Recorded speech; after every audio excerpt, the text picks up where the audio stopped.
भीष्म प्रसाद।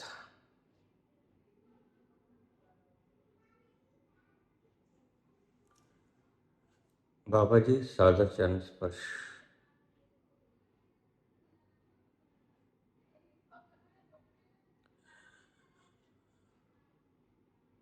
कृपा करके मुझे रास्ता दिखलाइए। मेरा आइकॉन क्या है?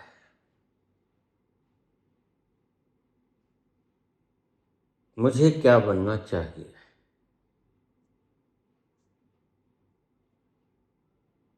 कौन सी लाइन अख्तियार करूं? किस दिशा में चलूं?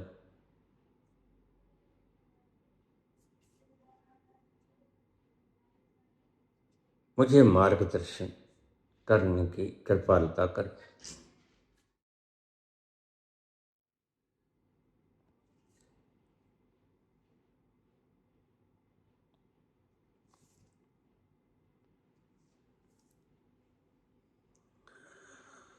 बौद्ध दर्शन के महान आचार्य नागार्जुन एक बार किसी राजा ने नागार्जुन को अपने महल में बुलाया। बोले, प्रभु, एक बार इस कुटिया को अपने चरणों की छोह देके पवित्र कर जाओ, ताकि मैं भी अपने आप को गौरवान्वित महसूस कर सकूं।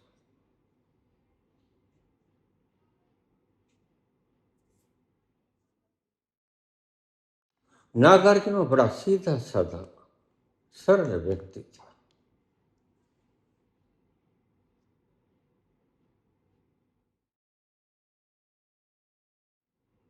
संसार में जो व्यक्ति सरल होते हैं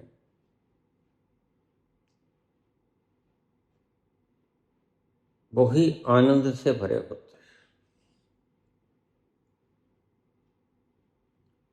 जो गूंछलदार होते हैं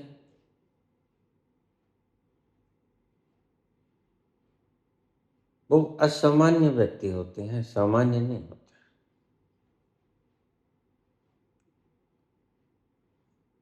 अगर तुम बाहर जाते हो संसार में, और संसार में जाने से पहले तुम अपनी पोशाक देखते हो, अपना हेयर स्टाइल देखते हो, घंटों घंटों मैं अच्छा दिखूं इसका प्रयास करते हो, तो इसका मतलब है कि तुम तुम्हारी ही नजर में सुंदर नहीं हो। दूसरों की नजर तो जब पड़ेगी तब पड़ेगी। अभी तो तुम अपनी ही नजर में सुंदर नहीं हो। अभी तुम अपनी नजर में सुंदर देखना चाहते हो अपने आप को। इसलिए देखना, आदमी को बाहर जाना पड़े वो जल्दी से पैंट शर्ट डाल लेगा और चल, और स्त्री घंटा भर लगा देगी।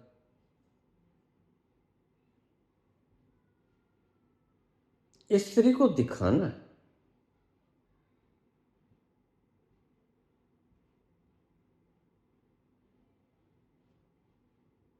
वह दिखाना ही मुसीबत बन जाती है। तो नागार्जुन गया, उसका बड़ा सेवा सत्कार किया गया।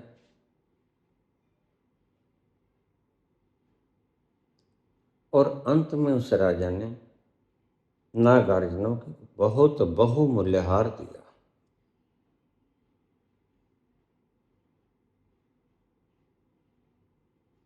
बहुमूल्य हार उनके चरणों में भेंट किया। बोले, प्रभु, मेरी तरफ से ये तुच्छ सी भेंट स्वीकार कर। वह उस जमाने का सबसे महंगा हीरा था।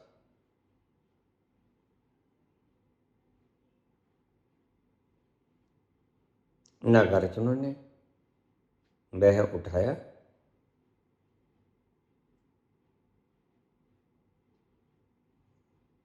उठाकर आसपास देखा, एक छोटा सा बच्चा खड़ा था।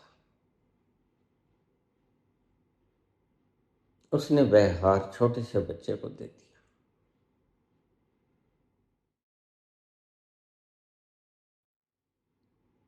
राजा बड़ा हैरान हुआ। राजा बोला, प्रभु,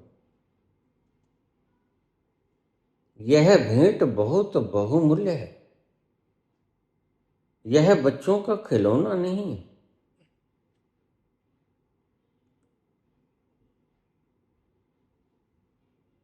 नागार्जुन बोला,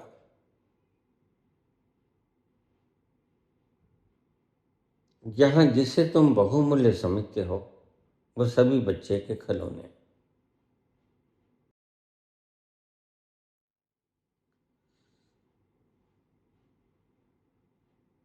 यह बच्चे के योग्य है और इसके जिसके योग्य है उसको मैंने दे दिया। हतप्रभ सा खड़ा हुआ राजा देख रहा था। नागार्जुन बोला, जिसको संभालने के लिए मुझे अपनी इंटेंशन खोनी पड़े, वह तो दुख का कारण है, सुख का नहीं।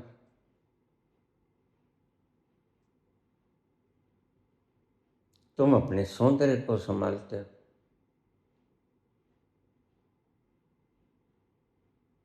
तुम अपनी पोशाकों को संभालते हो, तुम अपने मेकअप को संभालते हो। अब देखना, तुम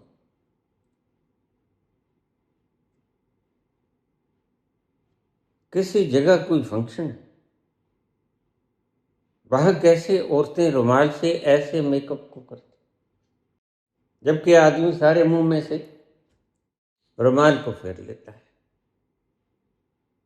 मुझे पता है, स्त्री झूठा झूठा मेकअप करके आई, उसे अगर पसीना आ गया तो उस पसीनों को उसने हल्के से रुमाल रखकर उसको सोख देना है, नहीं तो पोल खुल जाएगी।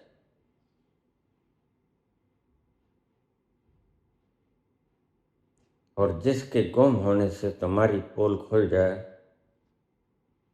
वह तुम्हारे ऊपर बोझ होता है।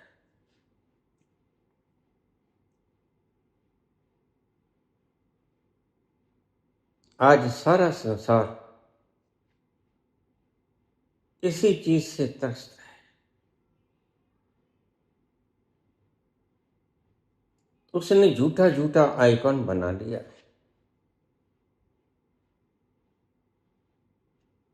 और आइकॉन का अर्थ यह होता है जो वह नहीं होता।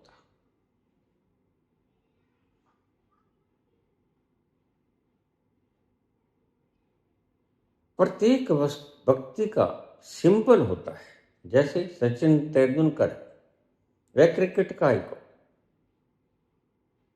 महात्मा गांधी अहिंसा के आइकॉन, हिटलर निर्दयता का आइकॉन।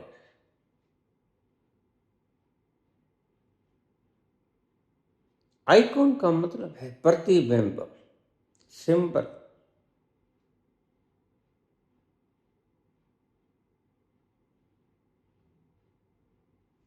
जिस चीज को संभालने के लिए तुम्हें प्रयास करना पड़े, चौकीदारी करनी पड़े, मेरे इन शब्दों को आप गांठ बांध लेना। वह अपनाने योग्य नहीं है, वह त्यागने योग्य है।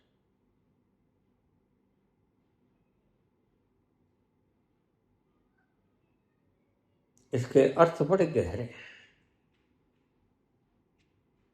आइए इन शब्दों के अर्थ में गहरा जाए।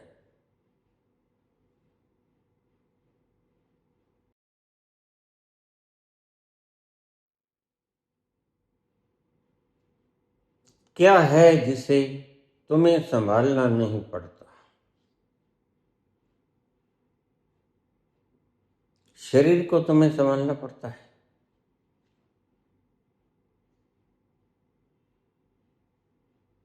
अपनी बनाई हुई छवि को तुम्हें संभालना होता है। झूठ को तुम्हें संभालना होता है और तुम दिन भर में 100 बार झूठ बोल देते हो।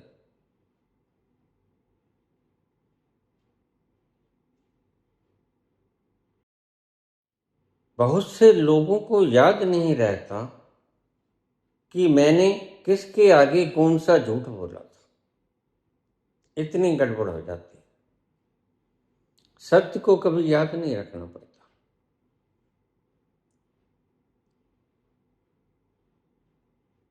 सत्य स्वयं समर्पण है, खुद ही स्मरण में आता है। और सत्य क्योंकि एक है, झूठ अनेक है। झूठ तुम्हें संभालना पड़ता है, तुम्हें याद रखना पड़ता है मैंने किस व्यक्ति को क्या कहा था। सत्य तुम्हें संभालना नहीं पड़ता। सत्य तो बस तुम्हारी स्मृति में है।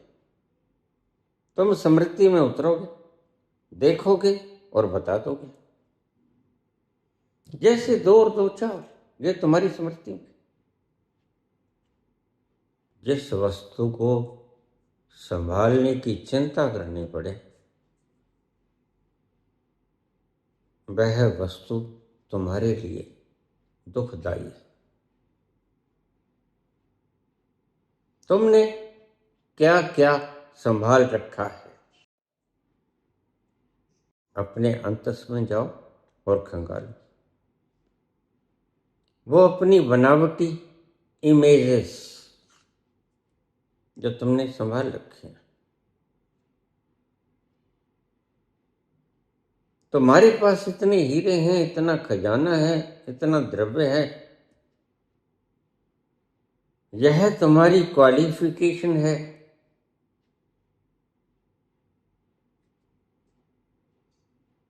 यह तुम्हारे पास सूचनाओं का संग्रह है।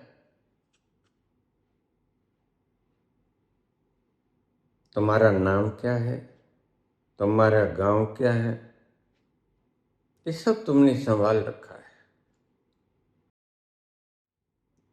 और जिस चीज को तुम्हें संभालना पड़े, वो तुम्हारे लिए आनंद नहीं ला सकती।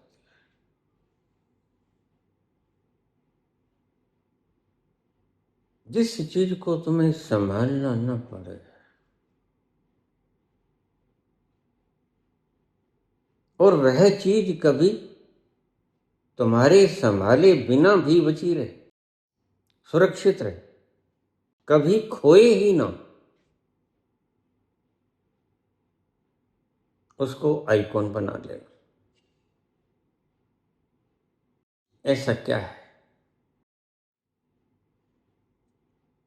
जिसकी तुम रक्षा नहीं करते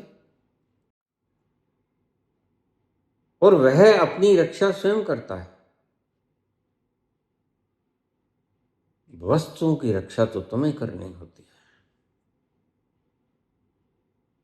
अपना धन माल, इसकी रक्षा तुम्हें करनी होती है।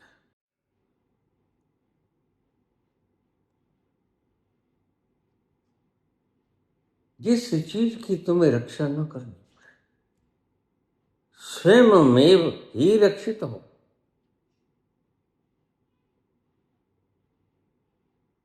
उसको अपना आइकॉन बना लेना। अगर तुम क्रिकेटर बनना चाहोगे तो तुम्हें प्रयास करना पड़ेगा। संसार में किसी की भी नकल करोगे तभी आइकॉन बना पाओगे। और मैं कहता हूं नकल करना अपराध है। तुम बनो, अपने जैसे बनो। तुम कहोगे प्रभु मैं तो मूर्ख हूं, मुझे तो कुछ आता नहीं, मैं अपनी जैसा तो हूं ही, बन के जाऊं।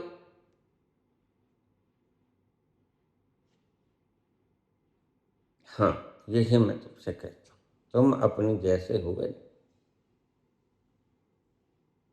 तुम किसी और के जैसे बने फिरते हो। कोई किसी सेलिब्रिटी को अपना आइकॉन बना लेता, कोई किसी राजनीतिक व्यक्ति को आइकॉन बना लेता, कोई किसी आध्यात्मिक व्यक्ति को आइकॉन बना लेता। लेकिन मैं तुमसे कहता हूं, तुम अपने आप को आइकॉन बना लो। कभी मार नहीं खाओगे जिंदगी में। अपने सिवा अगर तुमने कुछ भी आइकॉन बना लिया तो तुम सदा ही दुखी रहोगे। और कोई भी व्यक्ति संसार में दुख नहीं चाहता।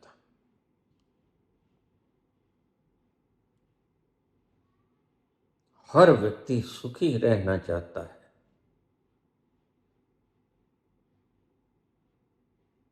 उसके लिए एक और सिर्फ एक फार्मूला है, तुम तुम्हारे जैसे हो जाओ। बनने का प्रयास ही दुखदाई है।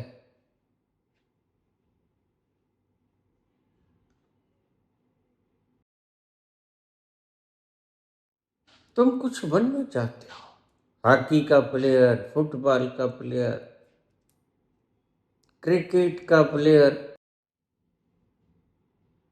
किसी भी चीज में तुम दक्षता उत्पन्न करना चाहते हो, वही तुम्हारी भूल।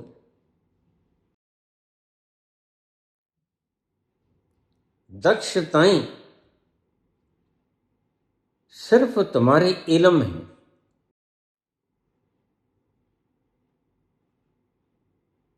तुम किसी भी चीज में प्रवीण हो सकते हो, किसी भी इल्म में तुम निष्णात हो सकते हो। लेकिन ध्यान रखना, आनंदित नहीं हो पाओगे। वह रस तो तुमसे सदा ही रूठा रहेगा।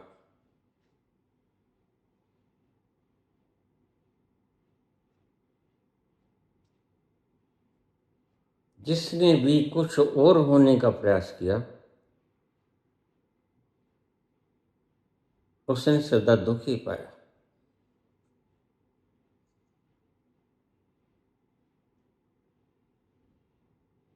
तो फिर क्या किया जाए? सब कुछ छोड़ दो।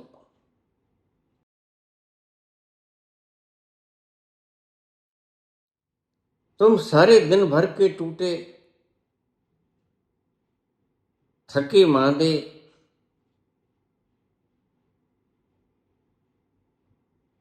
बिस्तर पे लेट जाते हो, तुम्हें पता नहीं चलता, नींद आ जाती है। जरा सोचो, नींद को लाने के लिए तुमने क्या किया था?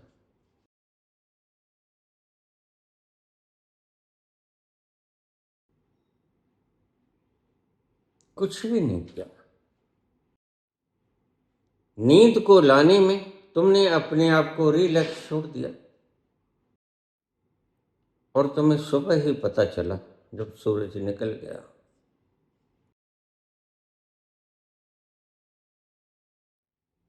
नींद की इस प्राकृतिक अद्भुत प्रणाली को पल्ले बांध।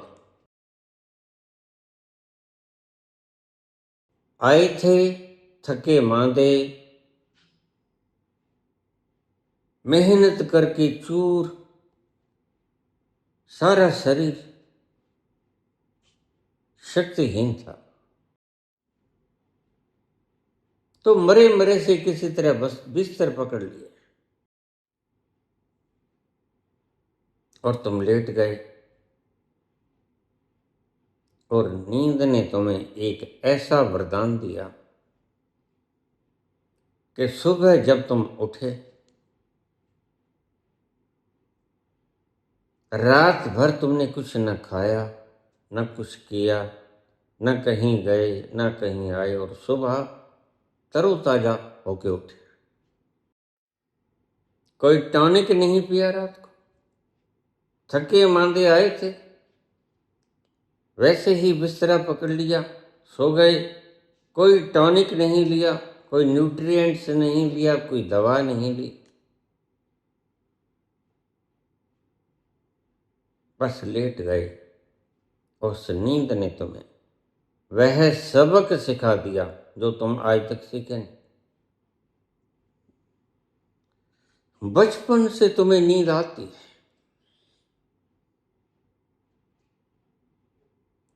और नींद का मर्म तुम आज तक नहीं जान सके। वैज्ञानिक शशोपंज में सब तरह के इंस्ट्रूमेंट उन्हें लगा के देख लिए। नींद के दौरान व्यक्ति कुछ वक्त के लिए गायब हो जाता है।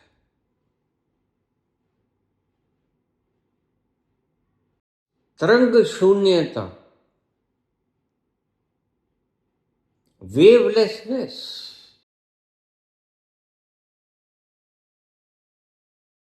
ठहर जाता है सब।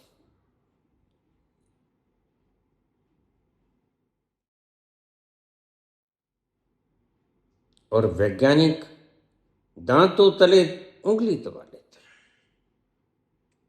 क्या यह व्यक्ति मर गया है? इसके भीतर से कोई तरंग उठती ही नहीं, कोई ऊहापोह नहीं, कोई वेव नहीं, कोई छलकाहट नहीं,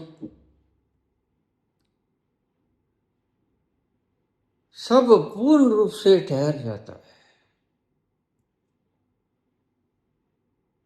कुछ देर के लिए तुम कहां जाते हो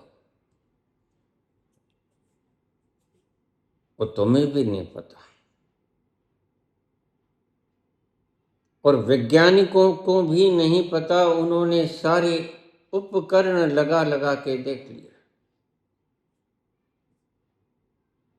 कहां जाते हो कुछ क्षण के लिए,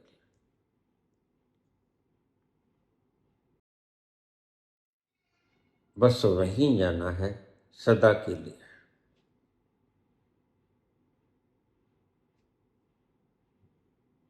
नींद के उन मरहलों में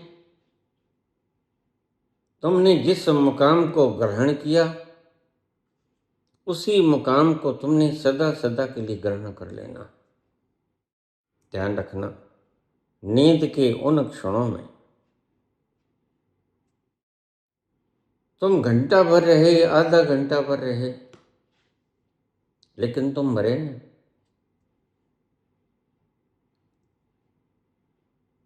वैज्ञानिक तुम्हारी तरंगे नहीं पकड़ सके। No movement was that.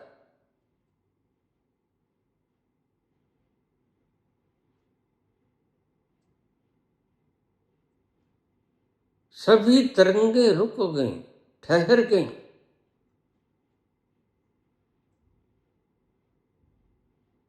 मुर्दे में भी तो ऐसा होता है, मुर्दे की सारी तरंगें रुक जाती है, गतिशील कुछ भी नहीं रहता।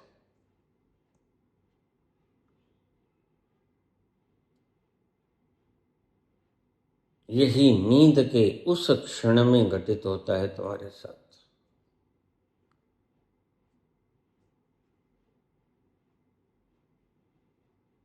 और ना तो विज्ञान पता लगा पाया है, ना ही विज्ञान उस तल का कभी पता लगा पाएगा।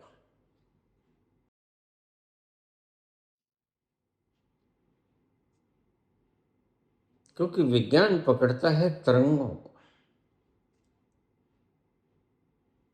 विज्ञान शून्यता को नहीं पकड़ता। और नागार्जुन कहते हैं कि वह शून्य है।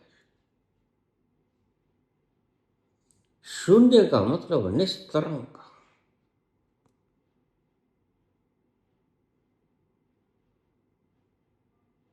जहां जाकर कोई हिलजुल नहीं होती। अगर रात भर तुम सोए रहे, तुम्हारे तंतु टिश्यूज रिपेयर होते रहेंगे, सारे शरीर के दिमाग के न्यूरॉन्स। लेकिन अगर तुम उस तल पर नहीं गए जिसका वैज्ञानिक जिक्र करते हैं कि कुछ वक्त के लिए व्यक्ति खो जाता है,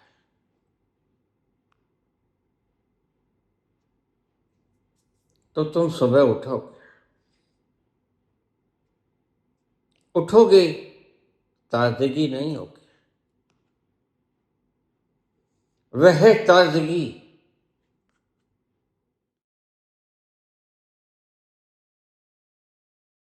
जो तुम्हें संसार का मालिक बना देती।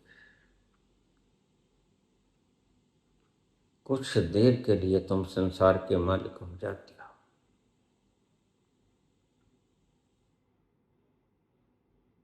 और तुम्हें पता भी नहीं चलता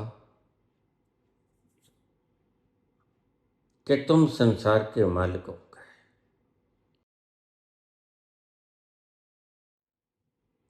यह नींद के क्षणों में ही घटित होता है, और ध्यान के क्षणों में, समाधि के क्षणों में भी यही घटित होता है।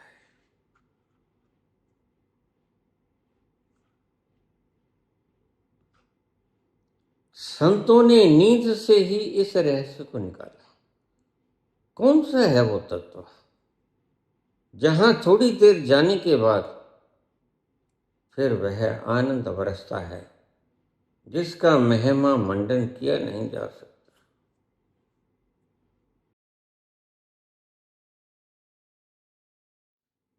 कौन सा है मुकाम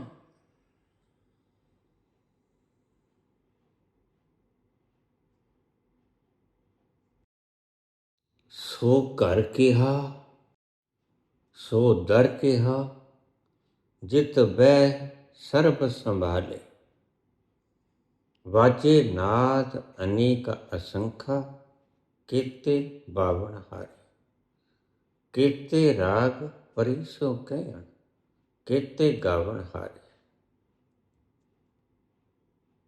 वो कौन सा घर है?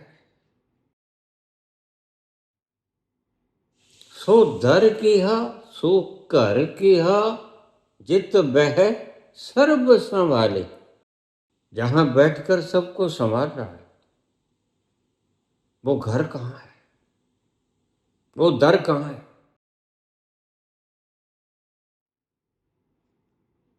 आगे बाबा उसका लक्षण बताते हैं।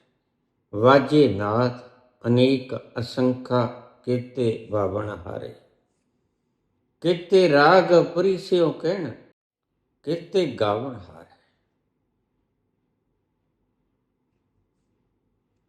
बुल्ले शाह ने भी कहा है, इस मस्जिद के चार दीवारियों में मेरा जीरा घबराने लगा। मस्जिद को जोड़ा डरया,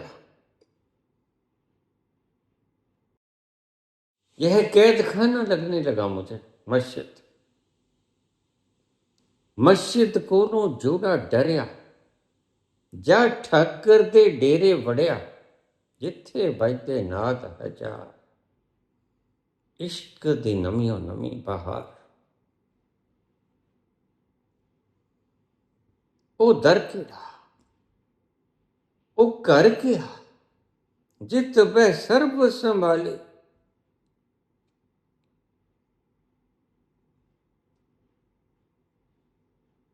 बस यह जो बाबा इशारा कर रहे हैं, यह तुम्हारा आइकॉन, जहां बैठकर तुम शहंशाहे आलम हो जाते हो। संसार में तुम कुछ भी बन जाओ,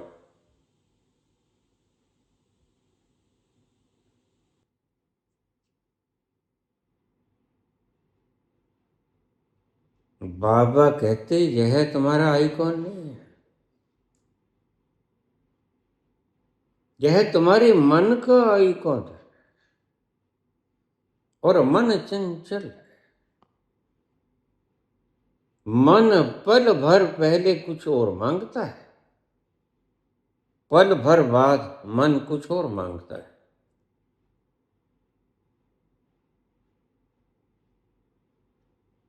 सो दर केड़ा सो घर किया, जित वह सर्व संभाले। वो घर कैसा है, कहाँ है, जहां जाकर तुम सारी सृजना को संभालने वाले हो जाते हो, यानी मालिक हो जाते हो। तुम गुलाम नहीं रहते, तुम बोझा ढोने वाले गधे नहीं रहते। आज तो सारी दुनिया गधे बनने को उत्सुक है। ये प्राइम मिनिस्टर गधे है तो होते हैं। वो देश चाहे कोई भी हो, छोटे से छोटा मुल्क और बड़े से बड़ा मुल्क गधों का मुल्क है। और यह संस्कार तुम पीछे से लेके आए।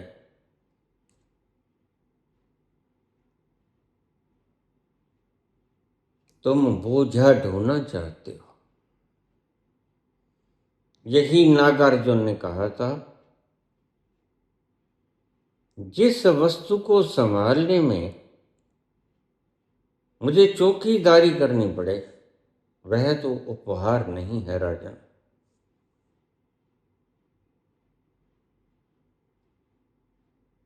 वह तो व्यथा का कारण है, वह तो दुख का कारण है, जिसको संभालने में मुझे दिन भर रात चौकीदारी करनी पड़े।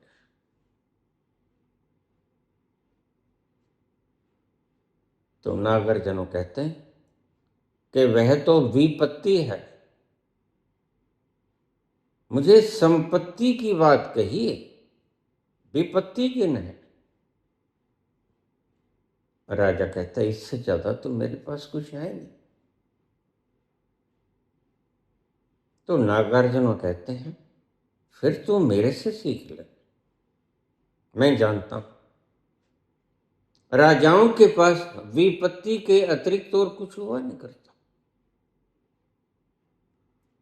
और तुम दूसरों को वही कुछ दे सकते हो जो तुम्हारे पास होता है। जो तुम्हारे पास है ही नहीं वो तुम दूसरों को दोगे कैसे? आज प्रत्येक व्यक्ति एक दूसरे के आगे भिक्षा पत्र फैलाए खड़ा प्रेम की डिमांड कर रहा है। प्रेम किसी के पास है नहीं।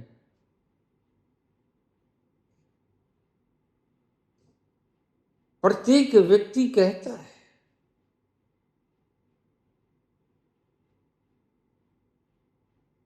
मुझे प्रेम चाहिए। प्रेमिका प्रेमी से मांगती, प्रेमी प्रेमिका से मांगता। प्रत्येक व्यक्ति एक दूसरे से प्रेम की डिमांड करता है। प्रेम किसके पास है नहीं, और जब है ही नहीं तुम्हारे पास तो तुम बांटोगे क्या खाक? जब कली अब तक फूल नहीं बनी तो वह सुगंध को बिखराएगी कैसे? पहले कली से सुगंध जोड़ लो, फिर अपने घूंघट के पट खोल उस सुगंध को बिखेरो। जल्दबाजी मत करो, गुरु होने की जल्दबाजी मत करो।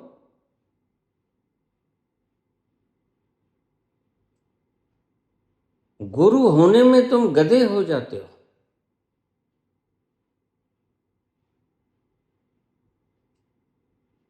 गुरु होने में आनंद से वंचित हो जाते हो तुम, क्योंकि भीतर से सुगंध आई नहीं और तुम बांटने निकल पड़े। वह बांटने निकल पड़े जो तुम्हारे पास स्वयं के पास नहीं। सो दर केहा सो कर केहा जित बह सर्व संभाले। जहां तुम जाकर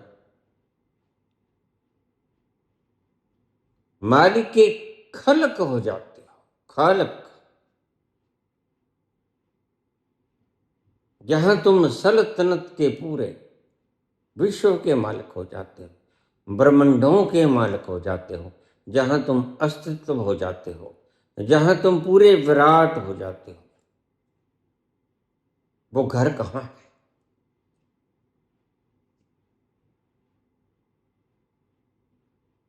यह तुम्हें मिलता है नींद के उन क्षणों में जहां वैज्ञानिक कहते हैं कि कुछ देर के लिए प्रत्येक व्यक्ति गुम हो जाता है। कुछ देर के लिए तुम परमात्मा रोज होते हो।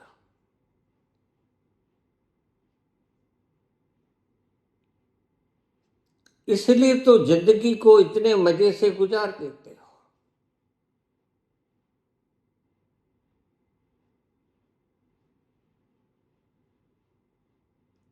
वैज्ञानिक कहते हैं अगर कोई व्यक्ति 9 दिन तक सोए ना तो वह पागल जैसे काम करने लगेगा। और यह राजनीतिक व्यक्ति तो वर्षों वर्षों तक नहीं सोते।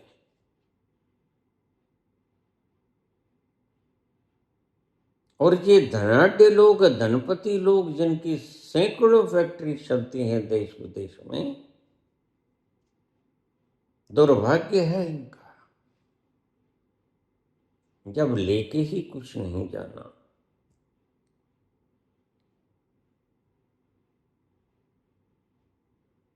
फिर तुम इकट्ठा करने की भागदौड़ में क्यों लगे? आजकल एक बीमारी सदा से चल रही, वो कहते बच्चों के लिए। याद रखो तुम्हारे बाप दादाओं ने भी तुम्हारे लिए जोड़ा था।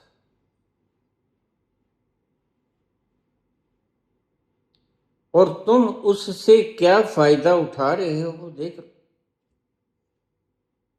क्या तुम उस तल तक पहुंचे जहां बाबा कहते हैं सो दर क्या सो कर क्या जित बै सर्व संभाली। जहां बैठकर वो सबको संभाल रहा है, जहां बैठकर वो सबकी रक्षा कर रहा है, जहां बैठकर वो सबका निगाहबान है।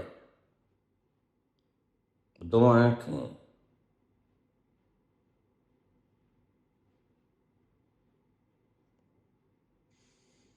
उस देश की सरहद को कोई छू नहीं सकता जिस देश की सरहद पे निगाहबान है आंखें। इसलिए परमात्मा की इस सृष्टि में कोई लाख ठगी मारना चाहे, बेईमानी कफर तोड़ना चाहे, उसकी पेश चलती नहीं। क्योंकि सदा के लिए अपनी सृजना का निगाहबान है वो 2 आंखें।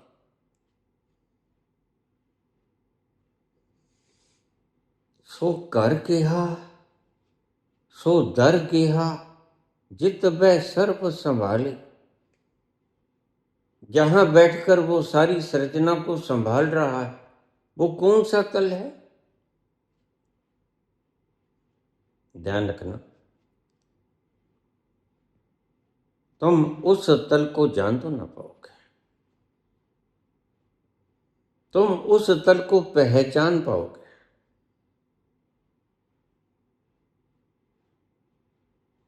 वह सूचना जैसी कोई चीज नहीं है, वो अनुभव जैसी चीज है। वह देखने जैसी चीज नहीं है, वह पीने जैसी चीज है।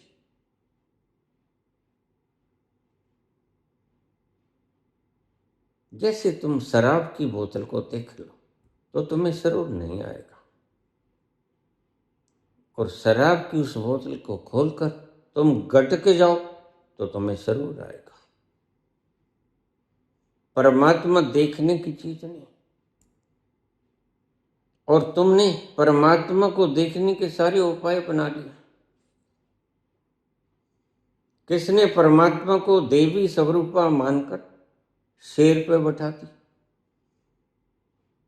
किसी ने हंस पे बैठा दिया, किसी ने उल्लू पे बैठा दिया। उल्लू जैसे उल्लू हो गए, किसी ने गधे पे बैठा दिया। गधे वाले गधे हो गए। अब कल ही मेरे पास एक व्यक्ति आया, कहता बच्चे के बाल उतरवाने हैं,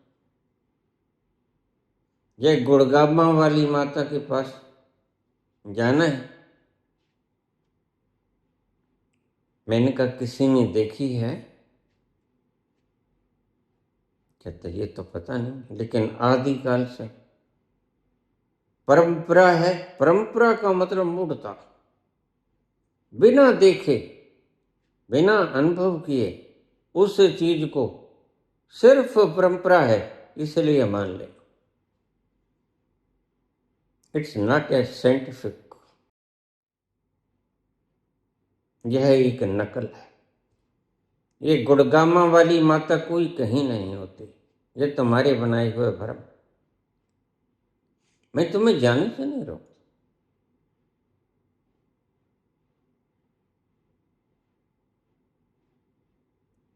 तुम अगर गधा बनना ही चाहते हो तो मुझे क्या आपत्ति।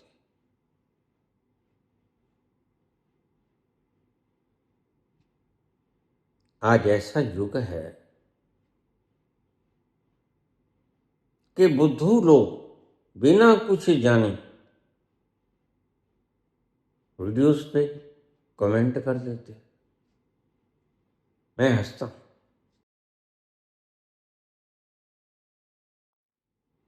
कभी भी किसी वीडियो के नीचे कमेंट करने से पहले एक क्षण के लिए रुक जाना, जानना कि मैं जो लिख रहा हूं क्या वह मेरा अपना अनुभव है। कल एक व्यक्ति ने लिखा, पुलिस आएगी, तुम्हें उठा के ले जाएगी, पिछवाड़े को सुझा देगी,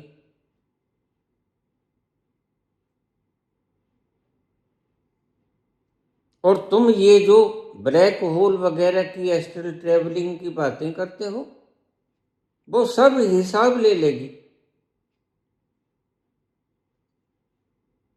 लेकिन उस व्यक्ति ने अपना नाम नहीं लिखा। मैंने अपने चैनल कंट्रोलर से कहा उसे पूछो तो उसका नाम क्या।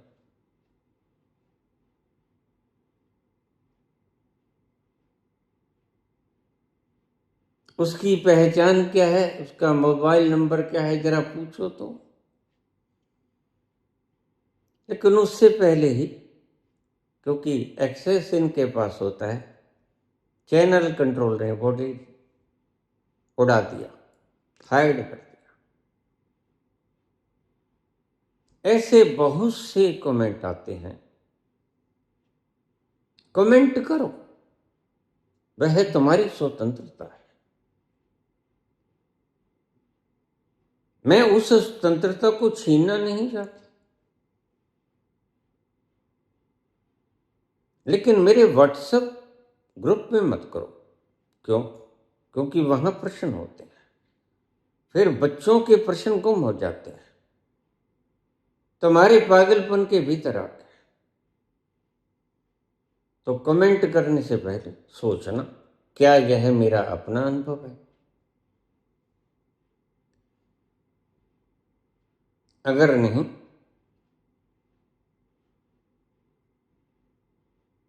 तो फिर कमेंट मत करना, रुक जाना। क्योंकि तुम एक पाप करने जा रहे हो। तुम अपनी संस्कृत वृत्ति को बढ़ाने चले हो। फिर तुम मत करना, तुम सत्य की खोज करना।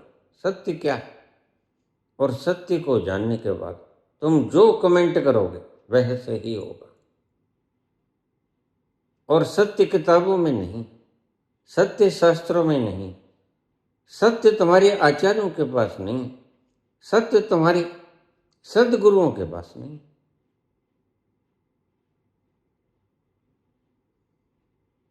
मैं कहता हूं भाई पुलिस आए, उठा के ले जाए, पिछवाड़ा क्या सुझाए, मार ही दे।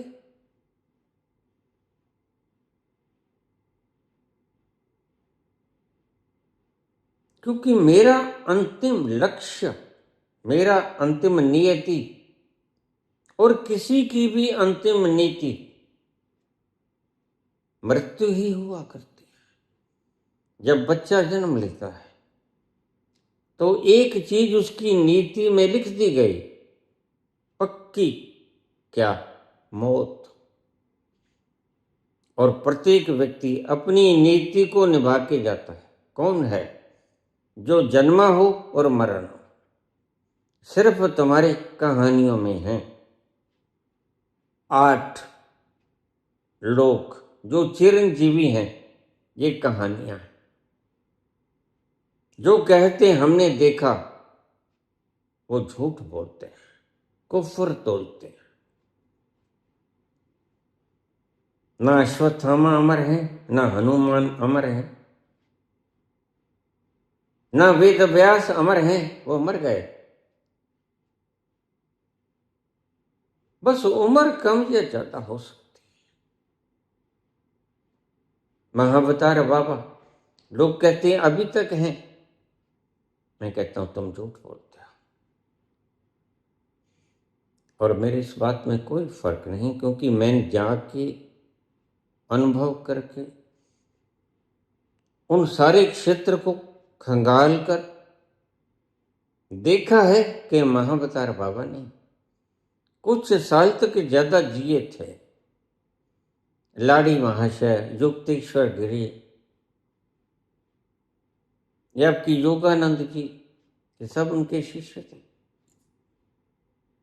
लेकिन उसके बाद वो चले गए।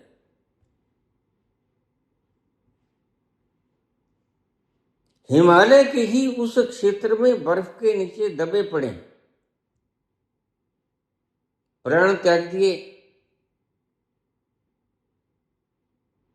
ऊपर से आइस की बरसात होती रही, उनकी मृतदेह दबी रह गई। कितने ही मीलों नीचे चली गई पता नहीं।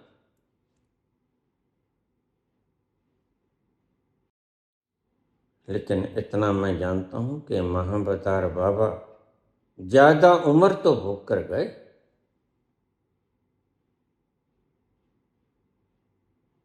अमर नहीं थे। आज तक जो प्राणी जिसने जन्म लिया वह नीति अपने माथे पे लिखा के लेके आता है मृत्यु। उसकी नीति है मृत्यु। और ध्यान रखो, मृत्यु नीति होने के बावजूद भी तुम सारी उम्र मरने के डर में, खौफ में गुजार देते हो। एक पल भी तुम्हारा हिम्मत में नहीं गुजरता। पता है एक दिन मर जाना। मरने का साहस नहीं जुटा पाते। बहुत से कमेंट मेरे पास आ जाते हैं, हमारे माता पिता हमें आपको सुनने नहीं देते। मैं कहता हूं वो तुम्हारे दुश्मन, उनसे पूछना। वो तुमसे कहेंगे मैं मरने की बातें सिखाता हूं। उनसे पूछना, क्या मैं मरूंगा नहीं कभी? अपने पिता से पूछना, माता से पूछना, क्या तुम मरोगे नहीं कभी? क्या तुम्हारे बाप, दादा, परदादा, सड़दादा आगे मरे नहीं? कौन बचा है? आज तलक कोई बचा है कहानियों के अलावा? कहानियों में तो तुम्हारी अश्वत्थामा जिंदा है। और बहुत से मूर्खों ने वो देखे। बहुत से मूर्खों ने हनुमान देखे।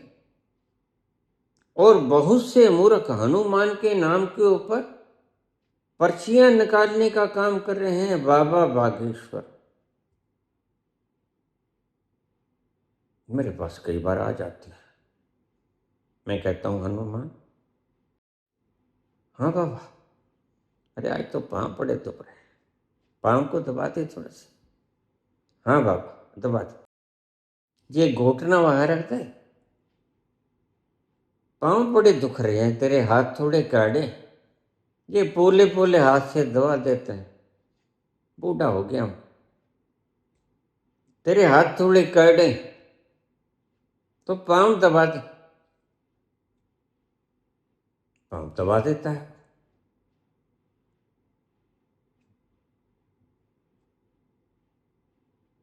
भक्त बड़े रोष में आ जाते हैं।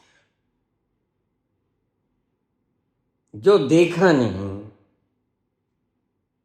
जिसका अनुभव नहीं किया, जिसको अपनी नग्न आंखों से निहारा नहीं, जिसकी सुगंध को कभी चखा नहीं, तुम वह कहते हो कि वह तो अमर है।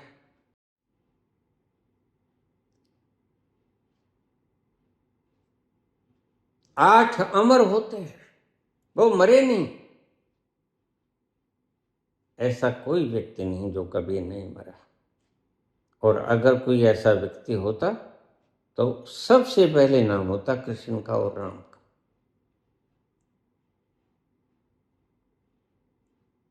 क्योंकि वह सच में अमर्त्य है। अमरता एक तल पर आती है, लेकिन वह शरीर के तल पर नहीं आती, समझ लेना। वह तुम्हारे अस्तित्व के तल पर आती है, वास्तव में जो तुम हो, जिसके बारे में कृष्ण ने कहा वह छिदता नहीं, वह मरता नहीं, वह अमर है। वह गलता नहीं, वह सूखता नहीं, वह कटता नहीं, उस तक कोई आग का सेक नहीं पहुंचता। वह तल अमर है। वह तो तुम्हारा भी भीतर का तल अमर है। वह तो सभी का तल अमर है, क्योंकि सभी के भीतर वही अजर अमर परमात्मा विद्यमान।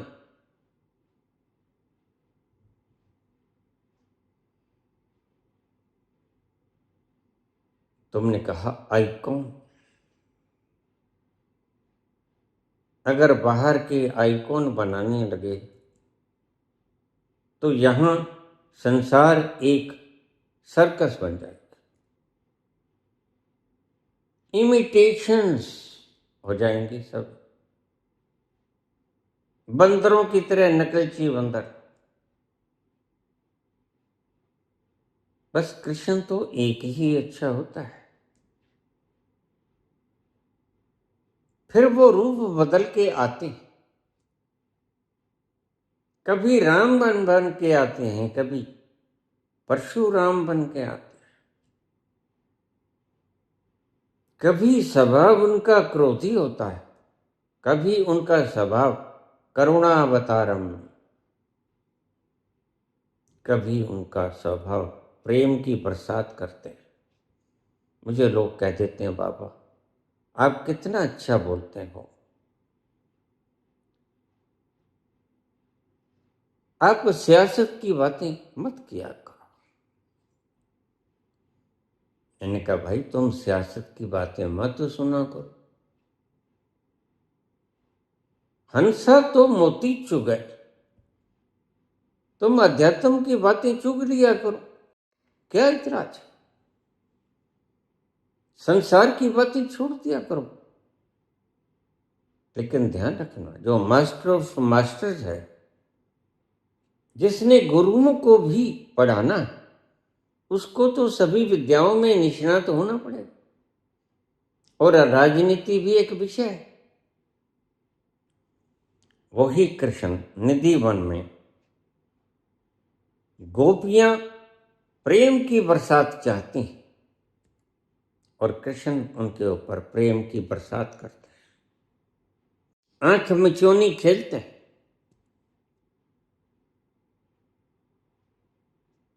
नृत्य करते हैं, महारास रचाते हैं।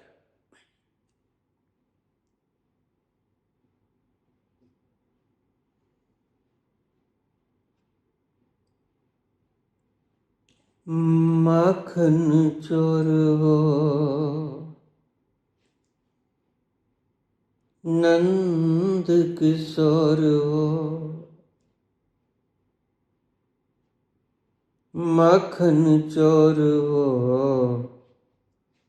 नंद किशोर जो कर गयो मन की चोरी रे।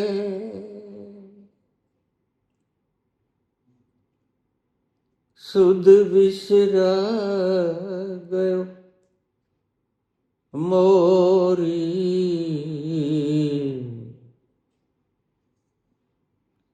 वो काला एक बांसुरी वाला। सुध बिसरा गयो मोरी रे।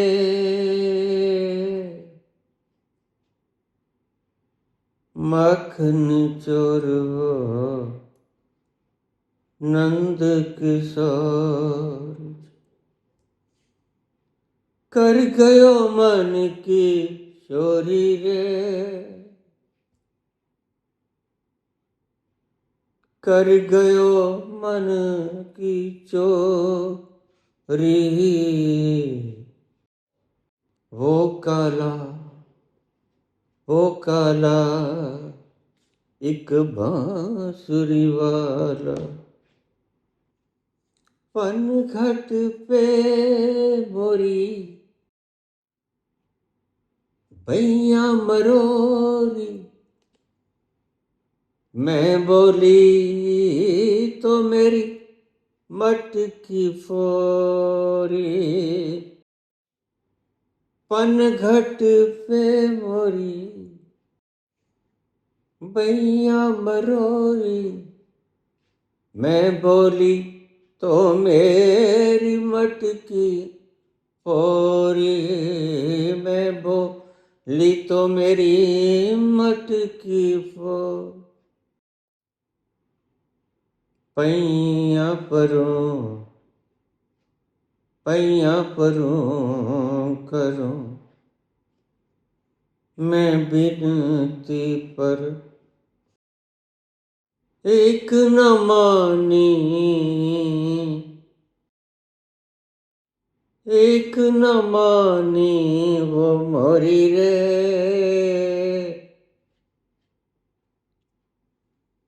सुध बिसरा गयो मोरी, ओ काला एक बांसुरी वाला।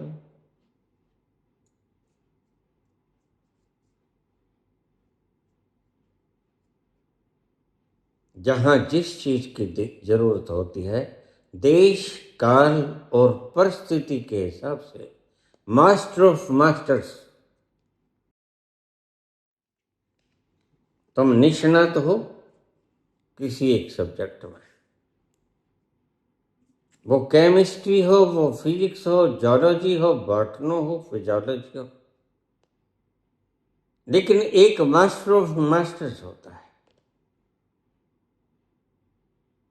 वो हर चीज में दक्ष प्रवीण होता है,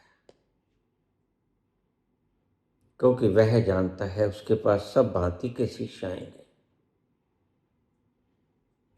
और सभी शिष्यों की दुविधाओं का उसने निराकरण करना। तो जहां प्रेम की जरूरत है, गोपियां मांगती हैं प्रेम, स्नेह, रास, वह महारास रचाता है।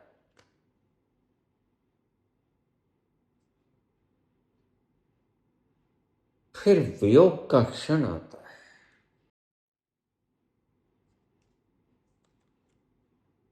राधा कहती है रुक जाओ, हे कृष्ण मैं तुम्हें जान ही नहीं दूंगी। कृष्ण कहते राधे मैं कहां जा रहा हूं। राधा कहती तुम जा तो रहे हो अक्रूर जी के साथ, मैंने सुना है तुम मथुरा जा रहे हो।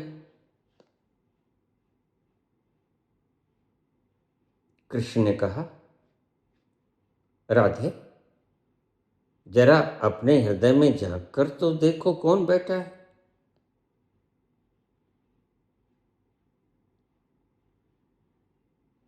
और राधा हृदय के भीतर झांकती है,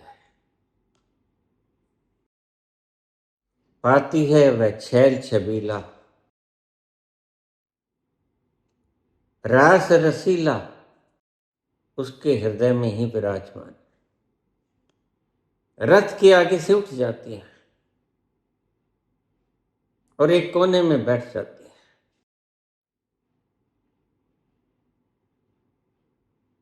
कृष्ण से कुछ नहीं बोलते और कृष्ण आगे चल पड़ते हैं। फिर वक्त आता है, वह जो प्रेम की बरसात कर रहा है,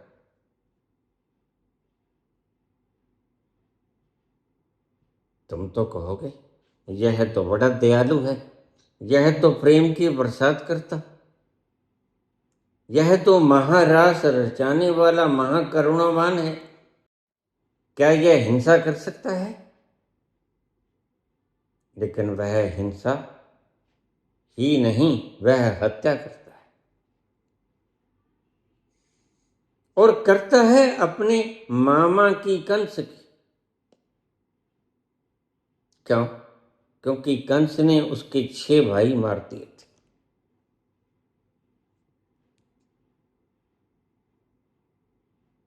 देवकी की शादी वसुदेव से निर्धारित की कंस ने, और जब डोली जाने लगी वासुदेव के घर तो आकाशवाणी हुई,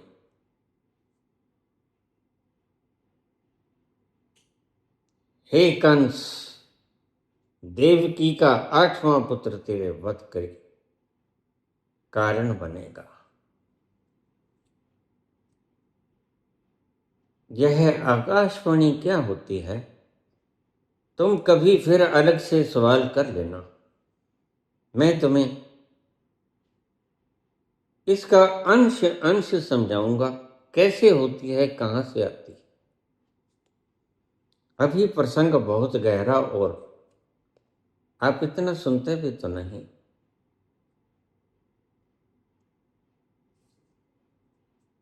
तो उसने फौरन रोक लिया। देवकी का 8वां पुत्र, और वह कैद कर देता है देवकी को, वसुदेव को, और यहां तक कि अपने पिता को, उग्रसेन को जेल में डाल देता है और खुद राजा हो जाता है।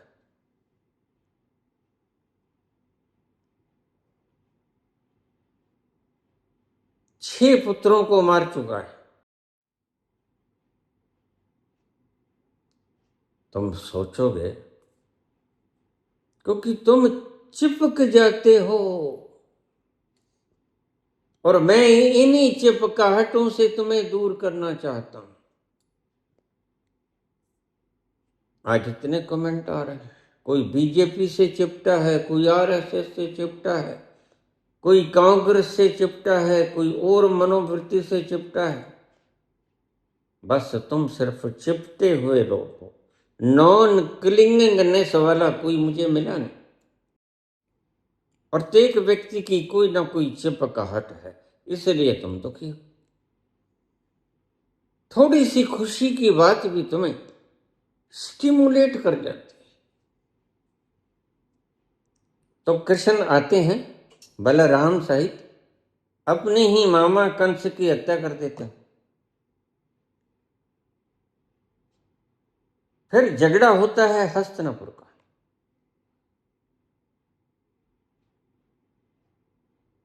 वहां पर वो अपना अलग सा महल बना लेते हैं, पांडवों के लिए इंद्रप्रस्थ। लेकिन न तो आज शकुनी है, न आज वो आंखों का अंधा धृतराष्ट्र है, न वह जो कहता था सुई की नोक के बराबर जगह नहीं दूंगा, वो भी नहीं है। जो सबकी मृत्यु का कारण बना, वो भी नहीं है। ये भी कल को नहीं रहेंगे। तू मत कर गुमान इतना, तेरे से आला हो गुजरे न कुछ बाकी निशानी है, न कर इतना तकव्वुर जहां एक रोज फानी।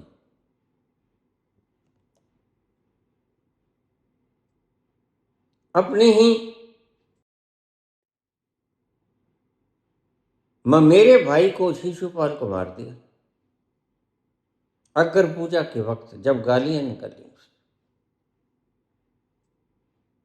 कृष्ण कहते 100 गालियां तेरे को माफ, लेकिन ध्यान रखना उससे आगे अगर एक भी ज्यादा गाली तूने निकाल दी, हालांकि कृष्ण के अंतस को गालियों से कोई फर्क नहीं पड़ता, लेकिन बस यह एक मर्यादा थी।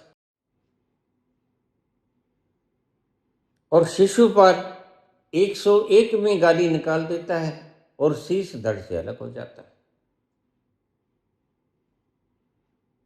फिर हस्तिनापुर में आया, झगड़ा हुआ, वनवास काट के आए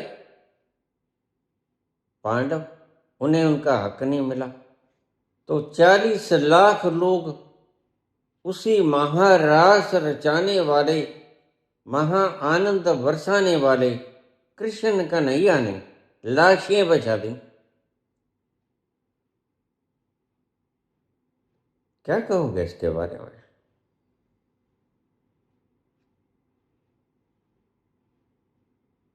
अच्छा है उस वक्त तुम्हारा जैसा मूढ़ अंध भक्त नहीं था, जो एक विषय को एक विषय की तरह ही लेते हैं। वो नहीं जानते कि सर्व विषय को जानने वाला सर्वज्ञ भी होता है, जो सभी विषयों को जानता है। और वह अवतार पुरुष कृष्ण जैसा होता है। और उसी कृष्ण ने कहा, यदा यदा ही धर्मस्य ग्लानिर्भवति भारत, अभ्युत्थानम अधर्मस्य तदात्मानं सृजाम्यहम्, परित्राणाय साधूनां विनाशाय च दुष्कृतां, धर्म संस्थापनार्थाय संभवामि युगे युगे। मैं युग युग में प्रकट होता हूं।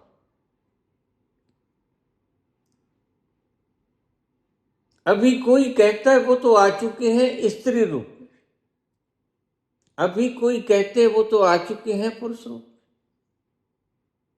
सब बकवास है। जब कोई आकर इस भारत भूमि को आनंद से ओत प्रोत कर देगा, वही अवतार है।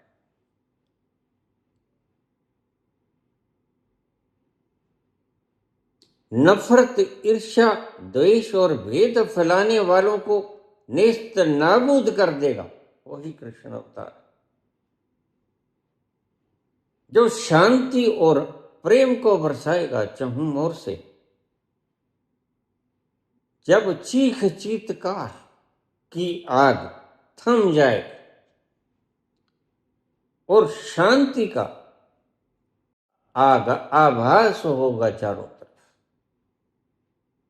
वही सतयुग है।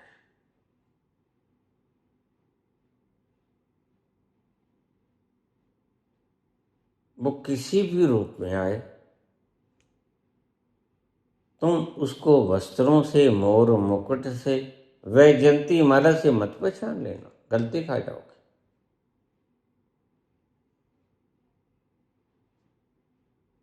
जिस व्यक्ति के कारण ये धरा भय मुक्त हो जाए, द्वेष मुक्त हो जाए, भेद मुक्त हो जाए, ईर्ष्या से मुक्त हो जाए,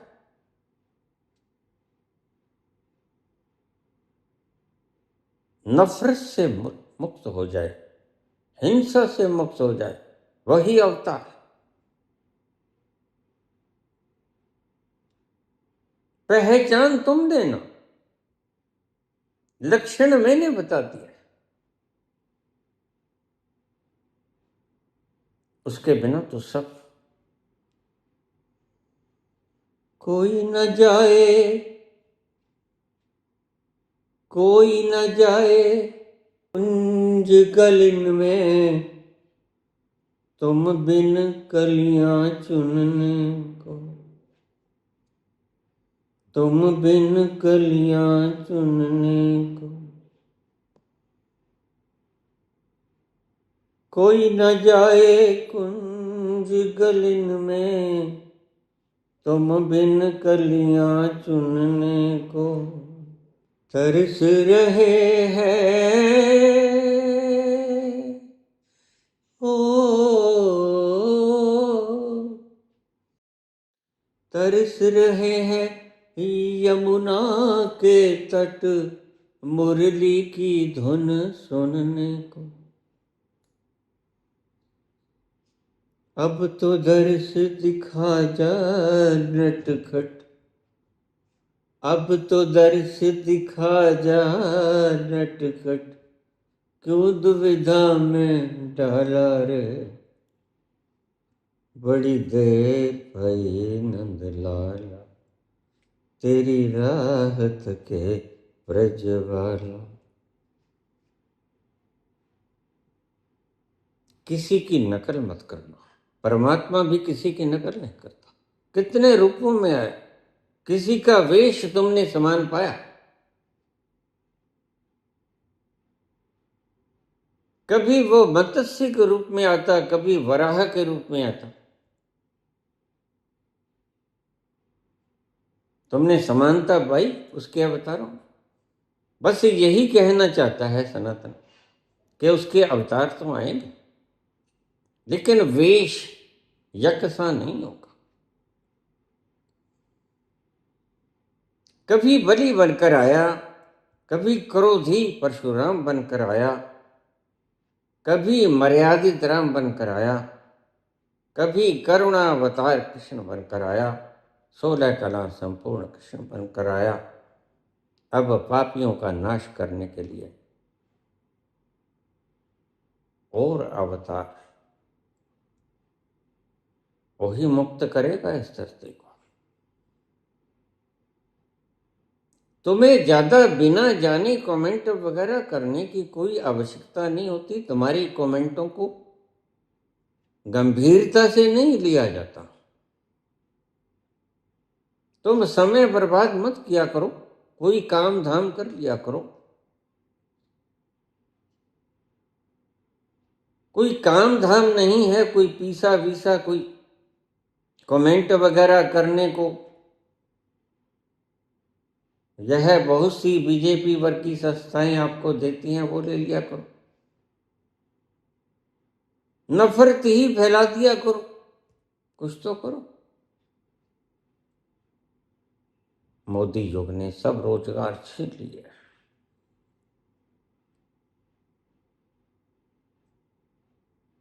तो तुम किसी का आइकॉन मत बनना।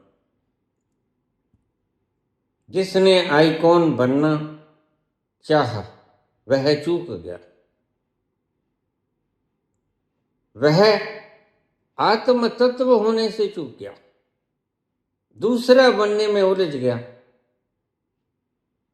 अपना आपा खो गया, दूसरा बनने में समय खराब हो गया, आत्मस्थ होने में चूक गया। तुम अपने अंतस में चलो, वहां बहुत गहराइयों में जाके तुम्हें अपना आपा मिलेगा। और उसका लक्षण क्या है? परम सुगंध, परम आनंद, परम चेतना, सत्य रूप, चेतन रूप, आनंद रूप, सत्य चित्त आनंद। अभी एस्ट्रल ट्रेवलिंग के कल एक वीडियो के अंदर एक श्रोता का प्रश्न आया था, जब आपके पास कान नहीं थे, कान यहाँ छोड़ गए थे स्थूल शरीर के, तो फिर आपको सुगंधी कैसे महसूस हुई ब्लैक होल के भीतर जाके? सूक्ष्म शरीर में सूक्ष्म इंद्रिय होती हैं। यह स्थूल इंद्रिय हैं, एक सूक्ष्म इंद्रिय होती हैं, बिल्कुल ऐसा ही। असल में वह सूक्ष्म इंद्रियां ना हो तो तुम्हारे बाहर के कानों का कोई फायदा नहीं, यह काम नहीं करें। जब प्राण निकल जाते हैं, आत्मा निकल जाती है शरीर से, ये कान तो वैसे ही रहते हैं। तो क्या मुर्दा शरीर, कान तो उसके पास होते हैं, वह तुम्हें कोई रिस्पांस देता है? तुम उसको गीता का 18वां अध्याय सुनाते हो, क्या उसे सुनता है? तुम उसको 21 तोपों की सलामी देते हो, क्या उसको सुनाई पड़ता है? सूक्ष्म शरीर के साथ यह 19 तन मात्राओं समेत, चित्त और अहंकार समेत 19 चीजें साथ जाती हैं। 5 कर्मेंद्रिय, 5 ज्ञानेंद्रिय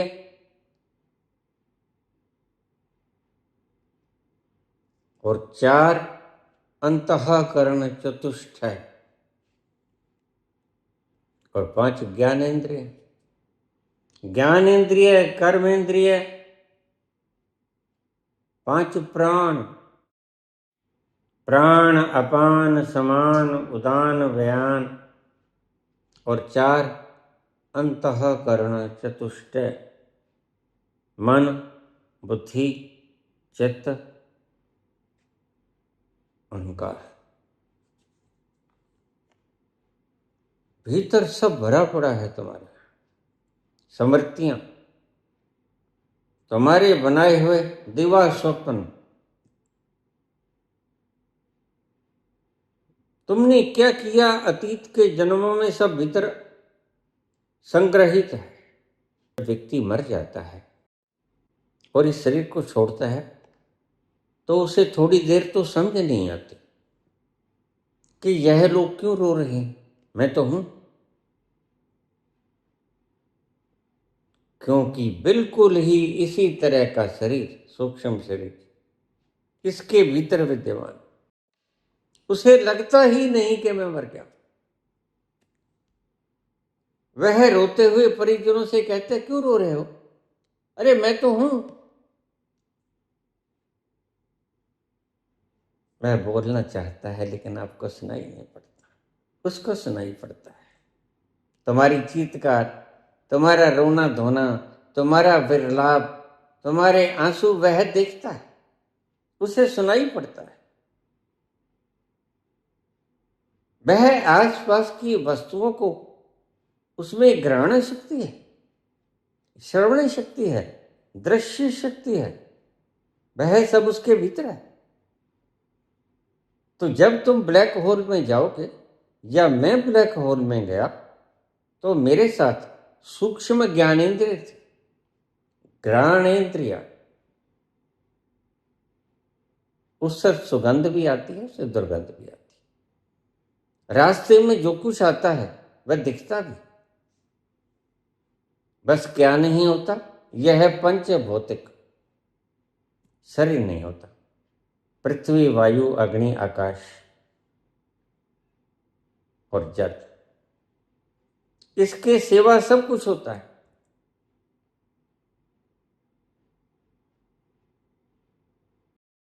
यह प्रश्न बीच में से मैंने कहा ले चलूं, क्योंकि कल एक ये प्रश्न नहीं आया था, कमेंट आया था। तुमने क्या होना है?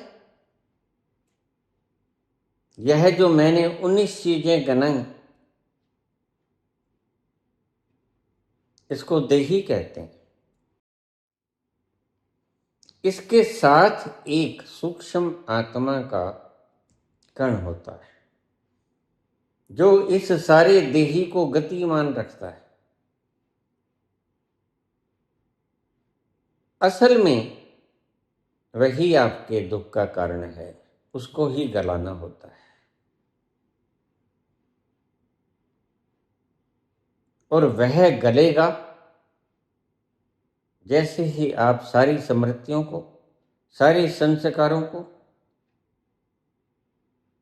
सब अपनी कल्पनाओं को, सब भीतर जो तुमने सोचा, संग्रहित किया, वो सब गल जाएगा। फिर तुम्हारा मैं रह जाएगा, मैं का आभास, वह शुद्ध चेतना रह जाएगी। वह जो पत्थर पे तुम्हारी यात्रा शुरू हुई, तो मैंने आपको समझाया था कि छोटी सी चेतना की कण भी साथ चलता है, बस सारी यात्रा उसकी। मैं अकेला ही चला था जानिबे मंजिल मगर, लोग साथ आते गए और कारवां बनता गया। यह सारा देही बन गया, और इस सारे देही ने ही पुनः गलना है, मेल्ट होना है। यही यात्रा है सारी। तुमने क्या होना है? वही होना है। जो शेष रह जाएगा सब गलने के पश्चात, जो न कभी मरता है, न कभी गलता है, न कभी जलता है, न कटता है, न सूखता है। नैनम छिदन्ति शस्त्राणि, नैनम दहति पावकः, न चैनम क्लेदन्त्यापो न शोषयति मारुतः।